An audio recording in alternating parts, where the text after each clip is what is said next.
Hey, welcome to my channel. Um, it Manea showed up. It's great. Manea showed up, and the Mets offense went on Nola. I was saying basically one of the big things was that Game Three was going to be pivotal, crucial for the Mets because going against Nola, he is one of the other aces. Let's be honest, Nola on another team would be an ace as well too. Wheeler seems like the ace, so it's great that the Mets won against him. I mean, the fact that they took him, it's more so to the point where like Minea showed up and basically contained the Phillies offense. Let's be honest. I mean, like the fact that Minea was able to go a full 7 to 8 innings practically, or 7 innings, sorry, and from that aspect that it was went beyond more than he normally did, and like he was showing why he should be, re-signed if possible.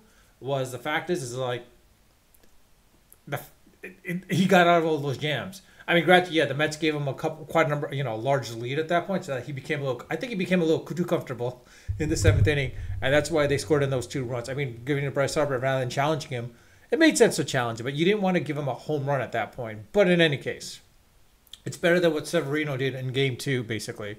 I mean, Severino had the lead, gave up those two back to backs. It was almost reminding me, like, with Mane at that point. And I'm like wondering, it's like, okay, should they keep Mane in? And I think Mendoza learned from game two by keeping Severino too long and letting, Harper hit that home run, bringing him to one. And then, of course, Carolina with the other home run, basically tying it and such, that it showed that the Mets basically, Mendoza's learning. He knows what to do and what not to do in a case. The only situation is now we go against Suarez tonight. I'm a little concerned because, yes, Quintanas is pitching, and he was pretty, he was really good against the Brewers, clinchy game. But I hate to say this, but Quintanas is due for a bad game. Quintanas is definitely due for a bad game. This is a guy that's, he's either on or he's off. He's very streaky and then non-streaky. So I think his streakiness might go, be ending against the Phillies. He hasn't faced the Phillies in a while, and let's be honest, not really a great record against the Phillies. He's definitely an innings hog. That's great about that. But if he can keep the Mets within 1 run, if he keep it within run, maybe, because it seems like the Phillies bullpen is what's failing him now. Not only their offense, let's be honest, outside of a person with the name of Harper or Castellanos, their offense is not clicking. I mean, Schwarber, Trot, Real Muto, it's a little surprising. Like, and I'm happy for it. My concern is Quintanas might be the guy, the catalyst that wakes him up, and that's one of my fears. I mean, I don't want. Yes, I'm being pessimistic, but it's like, what can I say? Pessimism is the best I can do at this point, because like I don't want to be overhyped, because like I'm setting myself up for disappointment. Let's be honest, I'm setting myself up for disappointment. So I'd rather not be disappointed, but just like, look, I'm just telling you this right now. As a Mets fan, you as a Mets fan, yeah, it would be great if we can win this and move on to the NLCS. But let's be quite honest. I think everyone did not expect the Mets to come this far. I don't think they expected them to make it into the wild card, because even last year when they were trading off, Scherzer and Verlander, they even said like 2024, 2024, we're hoping it to be a competitive year, but not, like just be in the games, but we know we're not going to make the playoffs. But we'll just want to make the games competitive enough that our fans enjoys the season. Everything, the ones that made it into the wild card, everything's been gravy at this point. It's just added gravy, because let's be honest, we're playing with house money at this point, because from here on out, I don't think if the Mets make it to the NLCS, great. I don't think they're going to make it to the World Series. Let's be honest. The way the Padres are playing right now, I don't think the Mets. I even said like I want the Padres. I want the Padres. It'd be great, but the problem is like the Padres. I think the Dodgers have awoken a beast, because these guys are playing. I mean, that series itself is surprisingly much more than I think the Mets Philly series. Let's be honest. I mean, like, as a Mets fan, I was watching the LA Dodgers Padres games, and I'm like, that is like really next level touching up rivalry now. I mean, this is a new rivalry it's generating now. It reminds me of like the L.A. San Francisco rivalry of the 80s and 90s, basically. It's like that right now, and I'm like, what the hell just happened? And it's like Machado is like, and Tatis and such, they are like going at it, and the Dodgers are themselves are hating him. The Padres are despising him with with a passion. I was like, what? But in any case, for me, let's come back to the Mets game anyways. They play tonight against Suarez. Yes, Suarez has been on a little bit of a slump, I guess you would say. Not slump, but more so to the point where like he hasn't been himself in the first half like he was in the first half of the season. It's hard to say what's going to happen. I mean, which Suarez shows up? The man in the last couple of games that the last month basically that's been playing, that's been pitching, or the man from the first half of the season. If it's the man in the first half of the season, I don't think the Mets win this game, unfortunately. And I hate to say this, we might have to go back to Philadelphia and pray that we can beat out Wheeler or outlast Wheeler and get to their bullpen.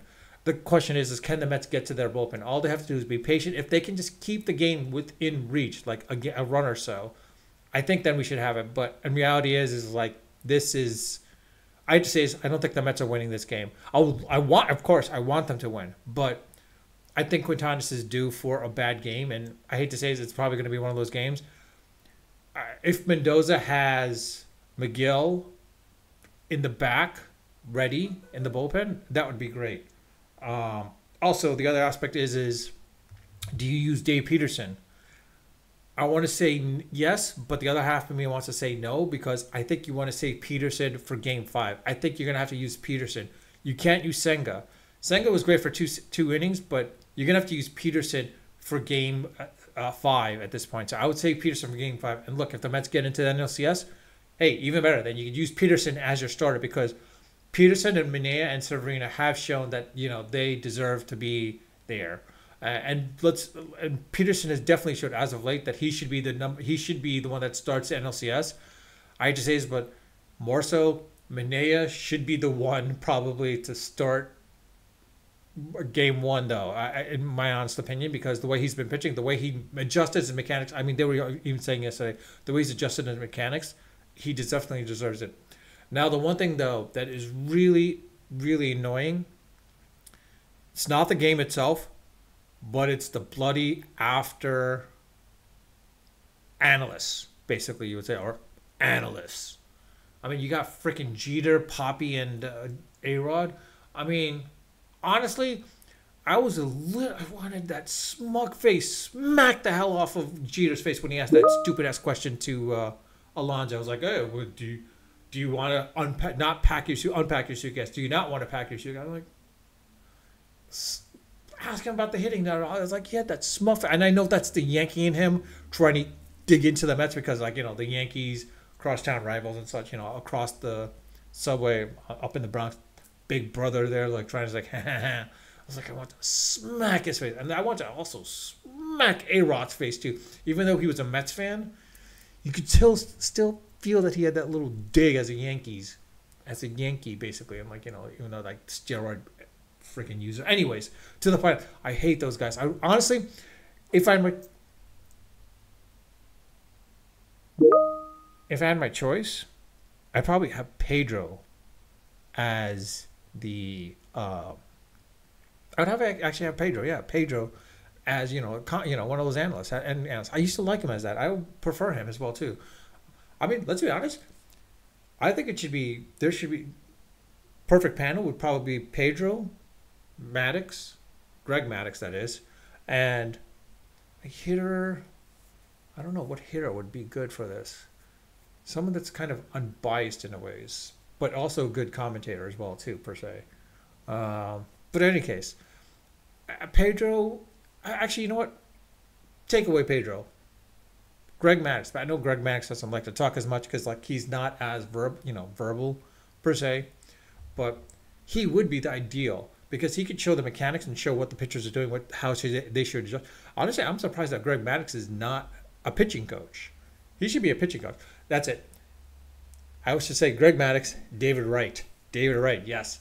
Even though I think David Wright should be part of the coaching staff, Mendoza's coaching staff, it should help build And Mendoza, if he gets to the World Series, by far he should be our manager for as long as he possibly can. But I think Wright should gain that knowledge because he definitely has the baseball acumen to be that kind of coach, manager down the line. But he should be one of the coaches at this point. And also the other aspect is like with with I guess well it's not I don't how do I put this without offending, but yeah, screw it, forget it. I'm not even gonna bother. What I have a statement that would probably offend so many people. I don't want to do this, and plus it might violate YouTube's policy, so I'm not going to say it. But in any case, let's come to this. When it comes to the Mets playing tonight against the Phillies, if they do against the Phillies, you'll see me coming on live very quickly. Well, I'll try to come on live if possible, or more so I'll just send it. But like, it will be interesting to see how that plays out. I'm hoping Cortanis works well and can go a good 5 innings, at least 5 to 6 innings. He needs to get the sixth inning. At least he needs to get up to the sixth inning. If he can get to the sixth inning, I think then we have a shot. If he's on the sixth inning, that means the Mets are within reach at that point. And if that's the case, then that's great. If he's gone by the second inning, there's not much you can do. But my concern is do you keep putting Miguel? Because Miguel is, as of late, he's okay, but he's not that great.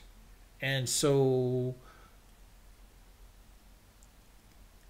I don't want to waste Peterson on this, though, but we might have no choice but to use Peterson. I mean, actually, honestly, if this is the case where we know the game is going to be out of reach, maybe use Senga. And then basically, if you use Senga, I think he basically, sort of, builds himself up again so that for game one of the NLCS, if you want to use him in the NLCS, you'll have 4 pitchers right there. Because Miguel is not a starter. Let's be honest, he's not a starter. If he is, you're being delusional. He hasn't proved otherwise. Yeah, the last 6 games they won, but like, let's be honest, it was the Mets offense more than anything else. And then the bullpen, he just had to manage the game to make sure that he didn't give up as many runs. He's not a starter. He's more of a mid reliever. He kind of reminds me of a Seth Lugo or Aaron Heilman. Yeah, they were good for a while there as starters, but then when they came into the bullpen, they were far more better. It'd be interesting to see how this plays out, but with that, I'll leave it at that. I do ask if you like this video and like the content of this, or like the content, please hit the like button, or hit the like button. I also ask that if you haven't subscribed, please hit the subscribe button if possible. But with that, I'll leave it at that. If you have any comments, please let me know your thoughts in the comment section. Please leave it in the comment section, and I do read them all, and I do respond to them when they warrant a response. Sometimes if I'm doing a live and you put a comment, I will respond to those, because if you see my lives, you'll see that I was responding to someone. But in any case, I'll love to discuss more about this as well too, with other Mets fans. I could say this though, it's kind of sucking that there's no Orange County Mets gathering area, because there's no bar you can go to. Maybe I should set up a meetup for that, because it would be great to go to one of those. But then again, if the Mets get into the NLCS, chances are it's either going to LA or San Diego. LA I pretty much can go to on the weekend. It won't be during a weekday.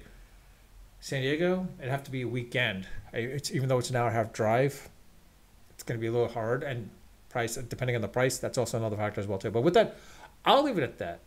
Unfiltered, unedited, of course, always unrehearsed. Until next time.